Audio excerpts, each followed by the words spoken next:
Alors, donc, j'en viens maintenant donc, à la présentation d'un des pans de l'approche des espaces publics, donc, qui est l'approche par les lieux publics et les comportements dans les lieux publics. Et là, donc, je fais référence essentiellement aux travaux d'Erving Goffman. Hein. Alors, dans cette approche-là, les lieux publics, si on veut, ont un certain nombre de caractéristiques, bon, dont certaines sont peut-être partagées avec l'espace public dit politique. Donc, on a d'abord une accessibilité dite généralisée des lieux, c'est-à-dire on peut accéder aux lieux publics indépendamment des statuts, indépendamment de questions d'âge, de questions de race, de questions d'ethnie, etc. C'est ce qu'on appelle une accessibilité généralisée, bien que ce ne soit pas, l'accessibilité ne soit pas nécessairement équivalent à gratuité. Il faut bien payer pour entrer dans le métro, mais ça n'empêche pas le métro d'être accessible à quiconque, à quiconque qui a payé et qui peut payer. D'accord. Alors, il y a une deuxième caractéristique qui est aussi l'accessibilité des personnes, et Goffman a beaucoup insisté là-dessus, c'est-à-dire que dans les lieux publics, il y a une sorte d'obligation de disponibilité à des rencontres avec des inconnus, parce qu'on peut se faire interpeller, on peut se faire aborder, et qu'il y a, d'après lui, une sorte d'obligation précisément de se montrer accessible ou disponible à ces rencontres, et de répondre, si on veut, avec une certaine ouverture à ces sollicitations qui sont faites. Mais tout ça doit se faire avec, disons, un certain tact, de sa manière, qui est aussi une des expressions, une des modalités, si on veut, des relations dans les lieux publics. La troisième caractéristique importante, c'est le respect de l'anonymat. C'est-à-dire, effectivement, dans les lieux publics, les personnes coexistent, marchent ensemble dans la rue ou coexistent dans une salle de théâtre, de cinéma ou dans un hall de gare, sans que chacun ait à décliner son identité à l'autre. Et donc chacun peut rester anonyme d'une certaine manière dans cette proximité. Donc c'est l'idée d'anonymat va de pair avec l'idée d'une distance dans la proximité. D'une distance dans la proximité, donc c'est un combiné d'ouverture et de retenue. Alors, je vais surtout développer les deux derniers points, donc, que Goffman appelle l'inattention civile ou polie, et l'autre, c'est le fait d'être translucide plutôt que transparent dans les lieux publics. Alors, Goffman a développé, justement, pour parler des relations et des interactions dans les lieux publics, à parler d'ordre public. D'ordre public, l'ordre public, c'est l'ordre que produisent les comportements dans les lieux publics quand ils se conforment aux règles implicites qui prévalent. Et il y a effectivement une certaine façon réglée de se conduire dans ces lieux. A priori, on ne s'agresse pas mutuellement, bien que, bon, éventuellement, ça puisse arriver. Certaines formes de politesse sont exigées et observées. L'inattention civile est pratiquée. Il y a peu d'interférences mutuelles. Et s'il y a des incidents, on a affaire à ce que Goffman appelle les échanges réparateurs. Par exemple, si je heurte quelqu'un, je vais m'excuser. Et l'autre va accepter mon excuse. Et donc, il y a chez Goffman, précisément pour décrire cet ordre public, toute une analyse, une description de la fonction de ce qu'il appelle les échanges réparateurs ou les activités réparatrices, qui est de transformer ce qu'on pourrait considérer comme une offense, comme offensant, à ce qu'on peut tenir pour acceptable. C'est-à-dire, par exemple, si j'ai heurté quelqu'un, donc je peux l'avoir offensé, mais si je m'excuse, ça transforme mon offense en quelque chose de plus acceptable. Donc ça, c'est la notion d'ordre public. Alors, je viens maintenant à la notion d'inattention civile, qui est une notion que je trouve très intéressante, Et donc là, je donne une citation de Goffman. Hein. Une première personne donne à une seconde suffisamment d'informations visuelles pour lui montrer qu'elle a reconnu sa présence, et cette dernière admet ouvertement l'avoir vue. Hein. Mais l'instant suivant, elle va retirer son attention afin de signifier que cette seconde personne ne constitue pas une cible particulière de curiosité, hein, pour la première, ou ne fait pas partie de ses plans ou de ses projets. Donc c'est ce qu'il appelle l'inattention civile. Hein. Par sa conduite d'inattention civile, l'individu laisse entendre qu'il n'a aucune raison de suspecter les intentions de personnes co-présentes. Il n'en a pas peur, n'est pas hostile à leur égard et ne cherche pas à les éviter. Donc en gros, si je commente cette définition, donc l'inattention civile correspond à une façon d'exprimer à l'autre dans une situation de perception mutuelle, c'est-à-dire on se voit, on peut s'entendre, hein, on peut se sentir aussi, parce que l'odorat joue un rôle important, hein, dans une situation de perception mutuelle, de lui exprimer qu'on a noté donc, sa présence et que l'on en tient compte, qu'on lui manifeste un certain respect. Le respect pour la face est important pour Goffman, tout en préservant l'anonymat de la coprésence et tout en n'engageant pas une véritable interaction avec la personne. Ça reste de la coprésence, hein, où chacun se manifeste une forme d'attention comme ça, légère en passant. Et cela passe beaucoup par la gestion des regards, hein, par des contacts oculaires rapides et en évitant des regards fixes, hein, et par des postures corporelles, et évidemment du contact physique, évidemment d'empiètement, comme dit Goffman, sur le territoire d'autrui, hein, de lui marcher sur les pieds ou de rentrer trop près de son enveloppe corporelle, etc. Donc ce regard, cette gestion du regard et ces postures corporelles sont les supports par lesquels se manifeste cette inattention civile. Hein.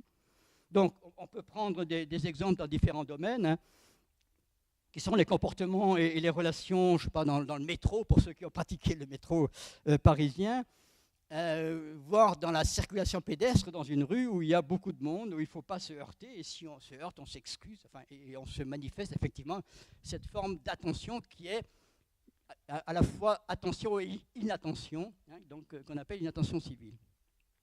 Après, bon, je ne rentre pas dans le détail, Goffman explique que cette obligation de se montrer une inattention civile va varier selon les rôles, selon que l'on est un homme et une femme, et selon effectivement les situations où ces personnes se croisent.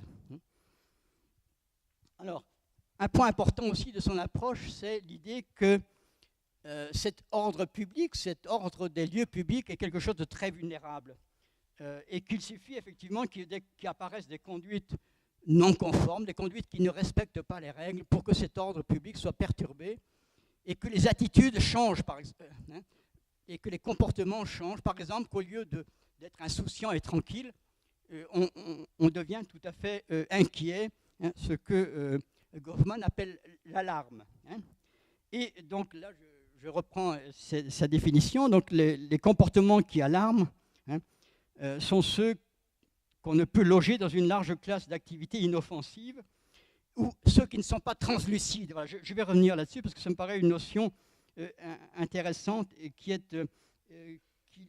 intéressante parce qu'on peut la différencier de la notion de transparence. Hein. C'est-à-dire que le plus souvent, observant le comportement de quelqu'un dans la rue, on en sait assez pour reconnaître plus ou moins ce dont il s'agit, ce qu'il est en train de faire, et pour savoir qu'il n'y a pas de quoi s'alarmer. Voilà un exemple qui illustre ça. Hein, il dit, quand une personne observe quelqu'un qui marche d'un air affairé dans la rue, elle ne sait pas où va le marcheur, ni dans quel but particulier, mais il sent que cette action peut se loger dans une large classe d'activités possibles, a priori inoffensives. Hein. Toutes ces actions sont en quelque sorte translucides, c'est ce qu'il appelle translucides, c'est-à-dire assez compréhensibles pour que le témoin se sente en sûreté devant la personne qui les accomplit, mais pas assez transparente pour qu'il puisse les suivre dans le détail. Le témoin ne sait pas exactement, hein, ce que la personne affairée est en train de faire, ni où elle va, hein, mais cette connaissance un peu floue, hein, est largement suffisante pour gérer la relation et l'interaction dans un lieu public, dans une rue, sur une place publique, etc. Hein. Alors, un point important de l'ordre public, c'est cet ordre public implique une confiance mutuelle des personnes entre elles. Et c'est un certain type de confiance qui est très particulier, que moi j'appelle une confiance civile. Hein. C'est-à-dire les personnes, donc ça va de pair avec l'anonymat, si on veut, qui prévaut dans ces lieux publics. Les personnes qui se rencontrent renoncent à rechercher de l'information sur la personnalité, sur qui est l'autre personne, qu'est-ce qu'elle fait, quels sont ses projets, etc. Et renonce donc à rechercher de l'information sur l'autre personne, et renonce aussi à obtenir des assurances pour coexister temporairement avec elle, dont elle ne sait rien. Donc cette confiance se traduit par une absence de suspicion vis-à-vis de l'autre lorsqu'on le croise ou on le rencontre, et par une absence d'inquiétude quant à une malveillance possible de sa part. Et justement, c'est là que rentre en jeu la différence entre transparence et translucidité. Donc j'ai donné la définition de translucidité que donne Goffman, hein. C'est-à-dire qu'on voit quelqu'un agir, on comprend assez ce qu'il peut bien être en train de faire. Et parce que, en fait, là où la transparence, donc j'appelle transparence une situation dans laquelle on a recueilli un maximum d'informations sur l'autre. On sait qui elle est, on sait qu'elle pense, on sait qu'est-ce qu'elle veut faire, qu'est-ce qu'elle est en train de faire, etc. Et le problème, c'est que quand la transparence règne, c'est-à-dire lorsqu'en gros l'information est pas complète, elle ne peut jamais être complète, mais elle est vraiment très développée, de cette manière, la confiance n'a plus de lieu d'être. Parce que précisément, la confiance est un mode de comportement dans une situation où il y a de l'incertitude et où l'information n'est pas complète. Et donc, c'est un comportement qui consiste à faire volontairement abstraction de certaines éventualités négatives qui pourraient arriver. Et donc, de cette manière, elle simplifie le traitement des situations par une sorte de prise de risque. Donc, la confiance donc, se passe de transparence et de sa manière se contente de translucidité. Donc, pour reprendre cette expression de... Voilà. Cette expression de Goffman, et renoncer à la transparence dans les relations en public, c'est se contenter des apparences perceptibles présentées par les autres en public pour savoir comment interagir avec eux, comment les traiter, comment s'y prendre avec eux, etc. J'ai eu envie de vous donner un exemple précisément où d'un type de comportement tout à fait différent dans les lieux publics, qui est celui des policiers. Les policiers, si on veut, en tant que différents des comportements des passagers ordinaires, des passants ordinaires ou des usagers ordinaires des espaces publics. Et donc là, je vous ai mis une citation d'un des élèves de Goffman, qui s'appelait Harvey Sachs, et qui s'était beaucoup intéressé au travail des policiers, et donc il se demandait comment les policiers dans la rue pouvaient reconnaître que des gens qui présentaient des apparences normales, en fait, étaient en train de se livrer à des activités délictueuses. Et donc, son idée, c'est que ces policiers, en fait, on leur apprend une certaine méthode, et c'est cette méthode qu'il décrit dans ce passage. Je vous le lis. On apprend aux policiers novices à considérer les personnes qu'ils croient sous l'aspect des activités dans lesquelles elles sont engagées. Et ces activités sont souvent plus immorales qu'ils ne le supposent. On incite à considérer les activités des gens comme étant possiblement délictueuses et immorales. La jolie jeune femme qui descend d'un taxi peut maintenant être vue comme une call girl arrivant pour une session. On montre aux policiers novices comment voir la rue à la façon, pourrait-on dire, d'un ensemble de scènes d'un film pornographique. De plus, il est capable de voir ce qui est illicite dans des conditions telles que quasiment personne, en le voyant passer dans la rue, ne peut saisir ce qu'il est en train de faire. Et donc, précisément, ce qu'on apprend aux policiers, de cette manière, c'est une certaine méfiance. Et donc, en fait, une certaine suspicion. Et donc, ces suspicions consistent effectivement à voir derrière des apparences normales manifestées par quelqu'un, qu'en fait, il y a des activités délictueuses. Et en fait, leur méthode consiste à être sensible à des décalages ou à ce qu'on peut appeler des non-congruences des comportements de ces personnes par rapport aux apparences normales attendues dans la rue, hein, ou dans un lieu public à un moment donné, hein, et à transformer donc ce qui est observé en preuve ou en indice d'une activité délictueuse.